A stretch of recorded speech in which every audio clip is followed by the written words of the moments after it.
Hello, everyone.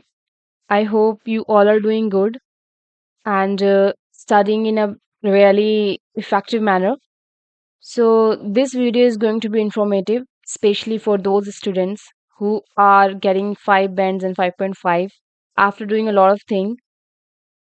So, stay tuned for knowing the solution of this particular problem. I can assure you, if you really follow these steps, not for the first day, even not for the second day, you have to follow these steps till the time you are not going to appear in your exam. Definitely, you will be getting good scores. Good scores, I mean, you will be getting 6.55 continuously. So, please try to do a favor to yourself so that you can be away from a panic of getting 5, otherwise 5.5 bands. So let's begin without wasting no more time. So the first thing is the time management. I'm telling you that you will be very much habitual of doing your reading under 50 minutes. ठीक है, वो चीज़ कैसे आती है? वो चीज़ जब आती है जब आप लोकेट अपने क्वेश्चन को बड़ी आसानी से कर लेते हैं पैसेज के अंदर. So the second thing is locate keywords. Find the proper location under a limited sort of time. And how you are going to do it? Everyone knows we have to be taking the keywords. ठीक है. Now, the third thing that how we are going to locate. ठीक है. अब locate कैसे करेंगे? Locate करने के लिए मिलेगा आपको कीवर्ड. कीवर्ड में जैसे किसी का नाम है तो same as it is name आपको एक जगह मिलेगा. बट दिक्कत क्या आती है कि एक नाम हमें 2 जगह, 3 जगह मिलता है. एक डेट हमें 2 जगह मिल गई है. ठीक है, आपको 2 जगह मिल रहा है, जस्ट लीव इट आउट. अभी इसको ऐसे ही रहने दो.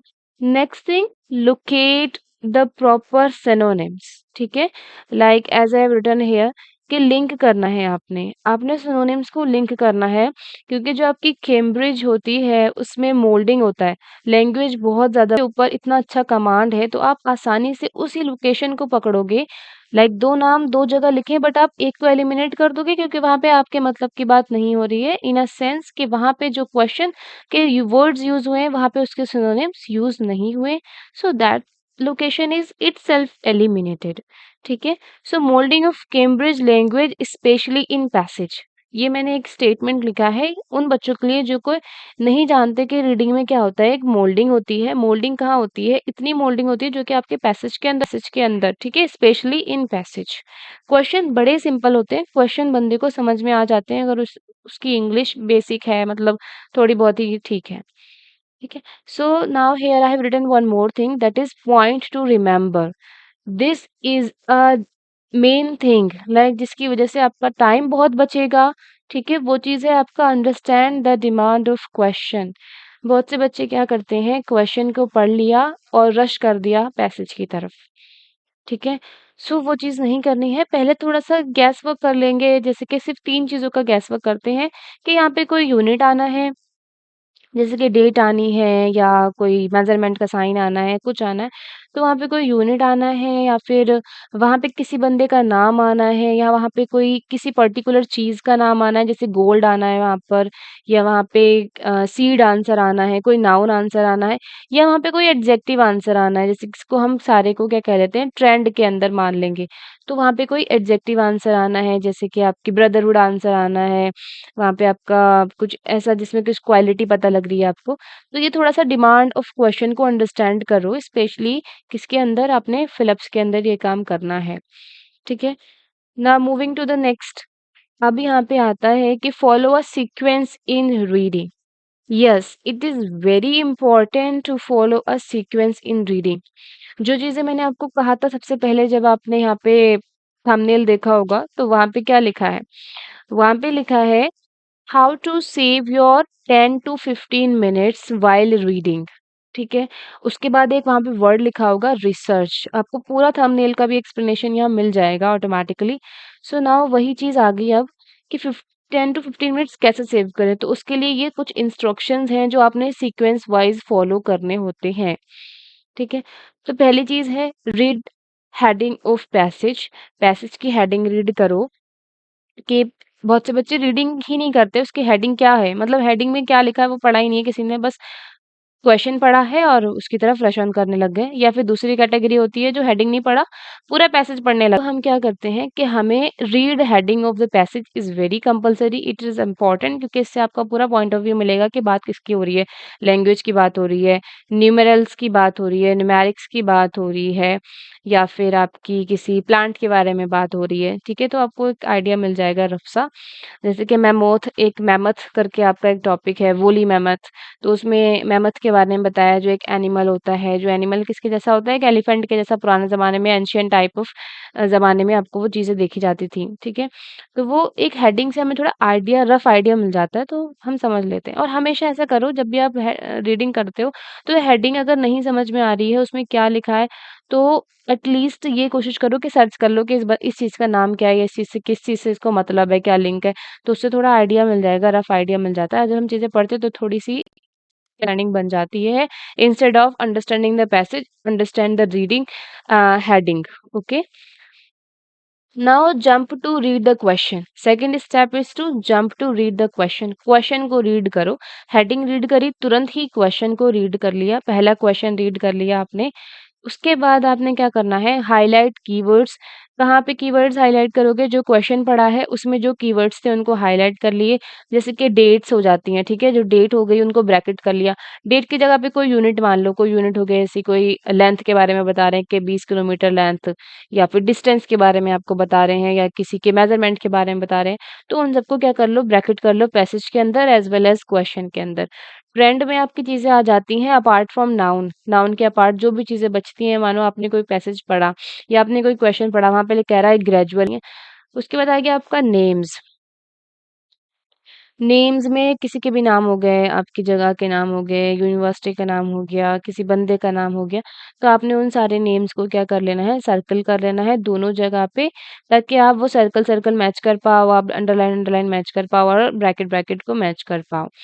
Now what you have to do, you have to grab location. How to grab the location, I told you, अभी मैंने थोड़ा ग्लिम्स दिया था आपको कि लोकेशन ग्रैब करने के लिए हमने क्या करना होता है, दो चीज़ों पे कमांड बनाना होता है। एक तो हमें स्किम और स्कैन बहुत फास्टली करना है, ठीक है? वही चीज़ है, स्किम स्कैन का मतलब होता है चीज़ों को लोकेट करो, नाम को लोकेट करो, ट्रेंड को लोकेट करो, डेट्स वगैरह, यूनिट्स वगैरह को लोकेट करो।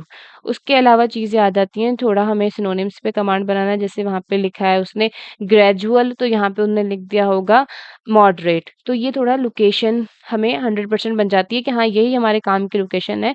फिर हम वहाँ से आंसर निकाल लेते हैं आसानी से, क्योंकि बच्चों को दिक्कत आती है कि वो लोकेशन को ग्रैब नहीं कर पाते। वो कहते हैं कि हमें ये वाला कीवर्ड यहाँ पे भी मिला, दूसरी जगह भी मिला। कोई बात नहीं, कीवर्ड आपको मिल सकता है, but try to understand the demand of question, try to understand the meaning of question. उसके लिए आपने पीएचडी नहीं करनी है, आपने सिर्फ सिनोनिम्स को मैच करना है। रिमेंबर दैट, आपने सिर्फ सिनोनिम्स को मैच करना है। जैसे वहाँ पे वो कह रहा है कि इन्वेस्टिगेट, पैसेज में लिखा है इन स्क्रूटनी, तो दोनों चीज़ें मैच हो रही हैं। स्क्रूटनी और इन्वेस्टिगेट दोनों चीज़ें एक ही हैं। अब मानो आपको मतलब ही नहीं पता था स्क्रूटनी का, तो आप वो ऑटोमैटिकली छोड़ दोगे, दूसरी जगह कीवर्ड मिलेगा, वहाँ पे कुछ अलग मिलेगा, आप वहाँ पहुँच जाओगे, क्योंकि आपको दोनों में डिफ़रेंस ही नहीं पता कि ये वाली लोकेशन काम की है जो मैं छोड़ के आ रहा हूँ। तो ये चीज़ों पे ध्यान बनाना होता है हमें, तभी हम ये कुछ चीज़ें अपनी रीडिंग में आसानी से अपना टाइम भी बचा सकते हैं, और आसानी से हम 6 प्लस बैंड आराम से ला सकते हैं, बड़े आराम से, ठीक है? उसके बाद बात करेंगे हम, give time to read sentence for from full stop to full stop. Location पे पहुँचे हम, अब क्या करना है हमें, भागना नहीं है। ठीक है, सबसे इम्पोर्टेंट बात, लोकेशन पे पहुँचने के बाद आंसर नहीं गलत होना चाहिए। ये बहुत मेजर मिस्टेक मानी जाएगी। मानो आपने लोकेशन ढूँढ ली है, इसका मतलब आप बहुत अच्छे बंदे हो, आपने ये काम कर लिया, मतलब रीडिंग का बहुत इम्पोर्टेंट काम आपने कर लिया। अब आपने क्या करना है, जो आपका लोकेशन के अंदर कीवर्ड मिले हैं, जो भी आपको सिनोनिम्स मिले हैं, वो सब आपने फुल स्टॉप से रेख कर फुल स्टॉप तक पढ़ने हैं, ताकि आप एक भी पॉइंट ना छोड़ो, और कभी-कभी आंसर हमारा लास्ट वाले फुल स्टॉप में होता है, ठीक है? तो आप फुल स्टॉप तक रीड नहीं करे आपने, और आपने ऐसे ही आधा-अधूरा लोकेशन रीड किया और आंसर लगा दिया, तो आंसर प्रोबेबली रॉन्ग हो सकता है। इसलिए read from full stop to full stop. Maximum case में full stop 2 sentences, sorry 2 line का होता है। ठीक है? 2 लाइन का होता है, इससे ज़्यादा लाइन का नहीं होता। बहुत ही कम केसेज़ होते हैं कि जब आपने 3 लाइनें पढ़ना पड़ जाएँगी, वरना 2 लाइन में आंसर आपका full stop to full stop खत्म हो जाता है रीडिंग के अंदर।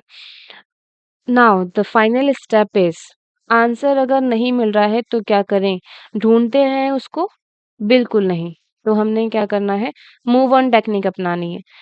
पहला आंसर नहीं मिला, कोई बात नहीं। Move on to the next question. उस पे टाइम वेस्ट ना करिए आप। दूसरा क्वेश्चन पढ़िए, उसकी लोकेशन देखिए, प्रॉपर जिस तरीके से समझाया है उस तरीके से। फिर आपने क्या करना है, उस आंसर को निकालेंगे जब आप, तो मोस्ट ऑफ द केस में पहले वाला आंसर आपको मिल जाएगा। ठीक है? सो इसलिए हम कहते हैं मूव ऑन टेक्निक भी अपनाना ज़रूरी है instead of searching the answer for a long time, because all the answers are of equal numbers and you are having only a limited sort of time. So don't waste your time in reading. Time is the main role player. Okay. So now move on to the last thing I would like to tell you is that the thought I would like to end this reading explanation from a thought, and that is dreams can become reality with hard work.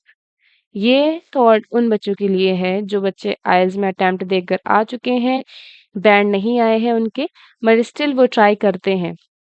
तो आप लोग बहुत अच्छा काम कर रहे हो, क्योंकि आप लोग हार्ड वर्क कर रहे हो, डेडिकेटेड हो अपने काम के लिए। कोई बात नहीं, कभी-कभी रिज़ल्ट हमारी एक्सपेक्टेशंस के थ्रू नहीं आ पाता, बट दैट डज़न्ट मैटर, क्योंकि हम अभी भी बहुत हार्ड वर्किंग हैं। We can face certain sort of difficulties in life, but they are only going to mold us and going to make us more experienced. So demotivate नहीं होना है, अपने आप को मोटिवेट करके रखिए, और yes, soon you are going to achieve your dream. So, best of luck. If you find this video really interesting and it was informative for you, as well as you have got something different from this video, so please give like to my video, subscribe to my channel, and do give your answers or clear your doubts in the comment section. I would definitely like to reply that. Thank you so much. Bye bye.